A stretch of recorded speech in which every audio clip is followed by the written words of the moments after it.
حضرت موسیٰ نے کہا انا ربی، انا بولیے انا ربی معیا، اس لیے کہ ربوبیت جو ہے وہ ایک صفت ہے.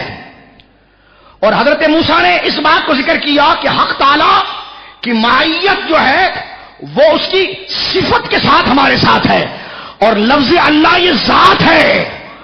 کیا ہے بولیے؟ ذات ہے جو ساری صفتوں کا شامل ہے.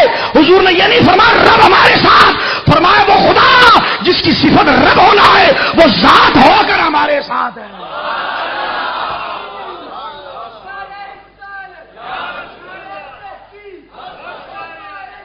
اور کیا مقام ہے یہ؟ معیت صفاتی نہیں ذاتی ہے. اس کو یوں کہو یار، یہ معیت جو ہے صفاتی نہیں ہے، ذاتی ہے. یعنی معیت ذاتی کا اظہار جس کے تمام صفات ملحوظ ہو، اس معیت ذاتی کا کیا ٹھکانہ ہوگا اور ابو بکر کی کیا شان ہوگی جو اس میں آ گئی ہے. سمجھ رہے ہیں؟ ہم قرآن کے نقطہ رس ہیں. میں نے کہا یہ سنو نا نقطے ذرا، ادھر مائی تھا ادھر مانا ہے، ادھر رب تھا یا اللہ ہے. یہ ایوے ہجرت تھی اور ایسا ہی صاحب تھا، ایسے بلا دیا گیا. سامنے ہارون موجود ہیں، نبی موجود ہیں، اور وہاں پر صحابی موجود ہیں. وقال اصحاب موسیٰ، موسیٰ علیہ السلام کے اصحاب میں ہارون بھی ہیں. یہ کہتے ہیں اصحاب کا لفظ کوئی فضیلت کا نہیں ہے، اس میں غلط لوگ بھی ہوتے ہیں. تو میں نے کہا اصحاب موسیٰ میں تو ہارون بھی تھے، تو غلط کہو گے. اصحاب کے ان کو سب پتہ ہے، لفظ اچھے معنی میں بھی آتا ہے، صرف اس لیے کہ ابو بکر کو صاحب کہا گیا ہے رضی اللہ عنہ. بولیے. لیکن یہ آیت آپ دیکھیے، قال اصحاب موسیٰ، موسیٰ علیہ السلام کے اصحاب نے کہا تھا. وہ منافق تھے، اس میں حضرت ہارون بھی تھے، یوشع بن نون بھی تھے، مخلصین کی جماعت تھی. حضرت موسیٰ نے کہا چھوڑو، گھبراؤ نہیں. کلا، کیسے کمال کا توکل ہے. دیکھیے سر پر لشکر موجود ہے، بھاگ نہیں رہے. ادھر سمندر ہے، سمندر میں کیسے گھسیں؟ کوئی جا نہیں سکتا. ادھر سمندر، فرماتے کچھ بھی کرو رب میرے ساتھ ہے، ہمیں نجات ملے گی. فرما کلا ان معی ربی سیہدین، یہ نہ دیکھو سامنے سمندر ہے، میرا رب میرے ساتھ ہے جو مجھے راستہ دے گا. اور رب نے راستہ دے دیا. سامنے سمندر تھا راستہ، تو یہ کمال کا توکل ہے. اور آپ دیکھیں غار میں سیدنا صدیق اکبر ہے اور کھوجی پہنچا. بات یہاں سے چلی تھی نا، سنیے. کھوجی، میں بس گفتگو کو سمیٹنے کے لیے گھڑی سامنے رکھ رہا ہوں. کھوجی پہنچا. کھوجی اتنا تیز تھا کہ وہ ایک قدم کے نشان پر پہنچ گیا. پہنچا یہاں تک کہ غار کا منہ چھوٹا، ادھر اس کے پاؤں آگے، پاؤں اس کے آگے. اب وہ باتیں کر رہے ہیں، یہاں ہوں گے وہاں ہوں گے، حاضر ناظر ہیں تو نظر کیوں نہیں آ رہے، یہاں ہوں گے وہاں ہوں گے. اب وہ ڈھونڈ رہے ہیں. ان کا بھی اعتراض ہے نا، حاضر ناظر ہیں نظر کیوں نہیں آ رہے. ہاں نا، حاضر ناظر نظر نہیں آ رہے. دیکھو نبی سامنے سے گزر رہے ہیں اور کہہ رہے وجعلنا من بین ایدیہم سدا ومن خلفہم سدا فاغشیناہم وهم لا یبصرون. نبی حاضر ناظر ہے نا سامنے، نظر آئے ان کو؟ بولو کہ تو نظر کیوں نہیں آ رہے؟ ہم نے کہا ان کے سامنے کے نہیں آئے، اس وقت تو حاضر ناظر یہ سب کے ساتھ تھے. سننے سو سمجھے، ادھر تو حاضر ناظر جسم کے ساتھ تھے، نظر آئے نہیں آئے. کیوں؟ میں نے کہا اس لیے جب خدا دکھانا نہیں چاہتا تو نہیں آتے، اور خدا دکھانا چاہتا ہے تو ہزاروں سال بعد بھی آتے ہیں.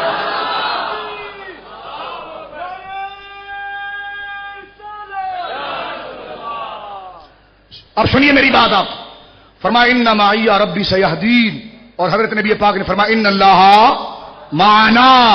وہاں انہوں نے تنہا ذکر کیا، یہاں صدیق اکبر کو ملایا. وہاں آپ دیکھیے کہ معیت جو تھی وہ صفات میں تھی، اور یہاں معیت کیا ہے؟ ذات میں ہے. کس میں جی؟ کتنی بڑی فضیلت ہے. اب اس کا میں جواب دے کر گفتگو ختم کرتا ہوں. یہ ساری چیزیں آپ نے میرے دوستو تفصیل کے ساتھ جو ہے کہ وہ سماعت فرما لی ہے. اب یہ متعصب قسم کے جو شیعہ ہیں، جیسا تفسیر نمونہ، آپ کہتے آپ تبرع کر رہے ہیں. میں نے کہا تبرع نہیں، سچ کہہ رہے ہیں. تم نے لکھی ہیں کتابیں اور مارکیٹ میں بانٹتے ہو لوگوں کو، میں جواب دے رہا ہوں اس کا. تمہیں نہیں پتا تھا یہ آیتیں ساری ہے، کیوں ایسا لکھا؟ اور سنی دبتا ہے لکھا. میں نے کہا سنو ذرا جواب اس کا میں پیش کرتا ہوں. متعصب شیعوں نے تفسیر نمونہ کے اندر بھی، تبریسی نے بھی لکھا کہ دراصل سیدنا صدیق اکبر کی شخصیت کو معاذ اللہ داغدار کرنے کے لیے کتنے پاگل بن جاتے ہیں. ذرا دیکھیے پاگل پن ان کا دیکھیے گا. آگے کچھ لوگ ہیں جو حضور کے علم کے انکار میں بالکل اندھا دھند چلے جاتے ہیں، ان کو پتہ ہی نہیں ہے کہ کہاں کہاں سے تائید ہو رہی ہے. تعصب ایسا نہیں ہونا چاہیے. ہم اب بھی دلیل کے مطالبے پر ہیں. یقین ہمیں یہی ہے کہ صدیق اکبر پہلے خلیفہ ہیں. لیکن جب بھی کوئی بات ہمارے سامنے آتی ہے ہم پہلے دیکھتے ہیں اس کو کیا لکھا ہے. کیا کہتے ہیں جی؟ بولیے کیا ہے؟ دیکھتے ہیں جناب کیا لکھا ہے. یہ میرے سامنے تفسیر نمونہ کا عکس بھی موجود ہے. میں اس کے سوال پڑھتا ہوں آپ کے سامنے اور جوابات پیش کرتا ہوں. یہ بہت ضروری ہے نوجوانوں, آپ ذرا توجہ سے سماعت فرمائیے. اس فضیلت کو یاد رکھیے گا. صاحب کہا اور مائی نہیں مانا کہا, ربی نہیں کہا اللہ کہا. بولیے مل کر ایک دفعہ سبحان اللہ. پہلا سوال, نہیں وہ تو صدیق اکبر خود چلے گئے تھے ساتھ میں. پہلا اعتراض جو اس میں کیا گیا ہے, نہیں وہ تو خود ساتھ ہو لیے تھے لے کر تھوڑی گئے تھے. میں نے کہا او خبیثہ, یہ بات تو راز کی تھی نا. کہ لگا ہاں. میں نے کہا دو ہی کو پتا تھی. کہ لگا ہاں. میں نے کہا رسول اور علی کو پتا تھی. کہ لگا ہاں. میں نے کہا ابو بکر کو کیسے پتا چلی؟ اس کو کہتے ہیں چاند کو دیکھ کر تھوکنا. اس کو بولے ذرا تھوکیں آپ, ذرا آپ کے سوال کا جواب دوں گا میں. کہ لگا نہیں میں نے کہا نہیں ایک ایکسرسائز کرتے ہیں, مشق کرتے ہیں. آپ ذرا اوپر دیکھ کے تھوکے نا. کہ لگا کیوں؟ میں نے کہا جواب آئے گا وہاں سے. کہا تھوکا تو منہ پر آیا, ناک پر گرا. میں نے کہا آ گیا. کہا. میں نے کہا اب جواب سنیں آپ.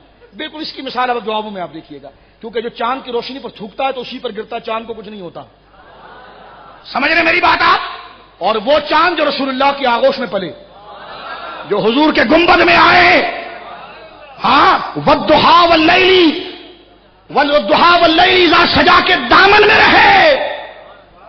جو نور والے کے قریب آ کر نور ہو جائے اس کی روشنی کو کون روک سکتا ہے؟ دیکھیے کہتے سیدنا صدیق اکبر جو تھے وہ خود ہی ہو لیے تھے. میں نے کہا جناب مجھے بتائیے مکہ سے ہجرت کا پروگرام بڑی رازداری کا تھا نا, تو سید عالم صلی اللہ علیہ وسلم جو ہے یہ خاموشی سے آپ جو ہے وہ نکلے. اگر یہ عام تھا تو کافروں نے پہلے سے کیوں نہیں کہا کہ نبی آج جائیں گے پکڑو؟ وہ تو مارنے کے لیے آئے تھے. ان کو تھوڑی پتا تھا کہ نبی جائیں گے. ان کو پتا نبی جائیں گے تو وہ تو پہلے گھر میں گھس جاتے. ان کو پتا ہے نبی جائیں گے تو ایک دن پہلے پکڑ لیتے. وہ تو باہر کھڑے ہو کر دیکھ رہے تھے کہ بھائی یہ باہر نکلیں گے تو پکڑ لیں گے ان کو. یہ بات تو انتہائی اخفا میں تھی جو قرآن نے کہا ہے. اور یہ دو کو پتا تھی. کس کو؟ حضرت نبی پاک. اور اگر تم کہو مولا علی تو میں سنی ہوں, عاشق اہل بیت ہوں, میرے نزدیک یہ حوالہ قبول کرنے میں کوئی حرج نہیں ہے کہ مولا کو پتا ہوگی. بالکل. اور اسی سے صدیق اکبر کی شان پتا چلتی ہے کہ صدیق کو کس نے بتایا. اگر رسول نے بتایا, پتا چلا راز کی بات بتائی, اس کے مطلب اعتماد ہے. بولیے کیا ہے؟ ورنہ یہ کوئی عقل مندی ہے کہ دشمنوں کو راز بتائیں؟ ان کی پوری لسٹ بنی ہوتی ہے طالبان کے پاس, اور ان کو پتا ہے ہمارا نام. یہ صرف آئی جی سے باتیں کرتے ہیں, کسی اور سے باتیں نہیں کرتے. کسی کو بتاتے بھی نہیں کہ کہاں سے ہم نے جانا ہے, کہاں سے جانا ہے. میں نے کہا تمہاری بن پائے تو تم کسی کو نہیں بتاتے کہ کیا کرنا ہے, آنا ہے کہ جانا ہے. عباس کومیلی سے پوچھا ایک پروگرام کے اندر کہ خود کش حملے کیسے ہیں, تو کہنے لگا دراصل مسلمانوں کا خیال رکھنا اور خود کش حملے آ جائے گا.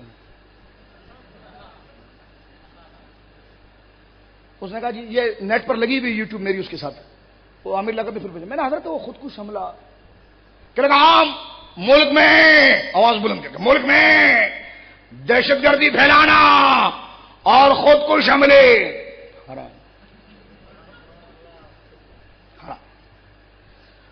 اس نے بھی بڑا تیز تھا. اس نے کہا یہ بتاؤ حرام ہے کہ حلال ہے؟ کیونکہ پریشر بعد میں ٹوٹتا ہے نا, تو پہلے پریشر بتا دو حرام ہے. ہاں جائز تو نہیں ہے. میں نے حرام حلال کی بات کی تھی. تو کہنے کا مقصد یہ ہے کہ جو صدیق اکبر ہیں, اور انتہائی راز کی بات ہے, نبی پاک کا راز ہے. یہ راز نبی کا ہے. کس کا ہے بولیے؟ نبی کا راز ہے. اور یہ علی کو پتا ہے, یہ نبی کو پتا ہے. دشمن کو کوئی عقل مند آدمی اپنا راز بتاتا ہے؟ بیوی کو بھی نہیں بتاتا, محلے میں پتا چل جائے گا. اللہ ماشاء اللہ نئی خاتون ہوتی ہیں. میں ایسی بات عرض کر رہا ہوں کہ جناب جو ہے, کیونکہ عموماً یہ بات مشہور ہے کہ بہن یہ ہوا تھا اور آپ کو بتایا نا تو آپ کے بھائی بڑے پریشان ہیں اور یہ آج ہونے والا ہے. تو پتا چلا باہر جو ہے بات, بھائی کی بات جو ہے وہ بھابھی کے ذریعے, بہن کے ذریعے بات پہنچ گئی, بات چلے گی. لیکن آپ دیکھیے کہ رسول کریم صلی اللہ علیہ وسلم, اور میں نے حوالہ آپ کے سامنے ابھی پڑھا ہے, اور یہ حسن عسکری کا, کہ تفسیر حسن عسکری کے اندر ہے کہ وہ عامروں کا, اور پھر وہ عامرہ کا, ان تصحب ابا بکر, اللہ نے خود کہا کہ جاؤ اور ابو بکر کو اپنی مائیت میں لو, اس لیے کہ تم سے محبت کرتا ہوں, جنت میں بھی تمہارے ساتھ ہوگا. لہذا پہلا سوال نمونے کا یہ تھا, تفسیر نمونہ کا. یہ گالی نہیں دے رہا, نام ہی کتاب کا تفسیر نمونہ ہے. ہاں نام ہے ایک تفسیر نمونہ, آپ دیکھ سکتے ہیں. تو مجھے بتائیے کہ دشمنوں کو اپنا قیمتی راز بتانا ہے کوئی عقل مندی ہے؟ بولو ٹھیک ہے. اور اگر یہ راز علی کے ذریعے پہنچا تو پتا چلا علی کے نزدیک اگر مکہ میں کوئی معتمد تھا تو ابو بکر تھا. اس لیے علی نے بتایا. اور اگر یہ رسول اللہ کے ذریعے پہنچا تو یقیناً رسول اللہ کے پوچھے بغیر کچھ نہیں کرتے. اللہ کی قدرت اور اس کے علم ازلی میں دلوں کے اعتبار سے کوئی مومن تھا، اس راز کے لیے وہ ابو بکر تھا.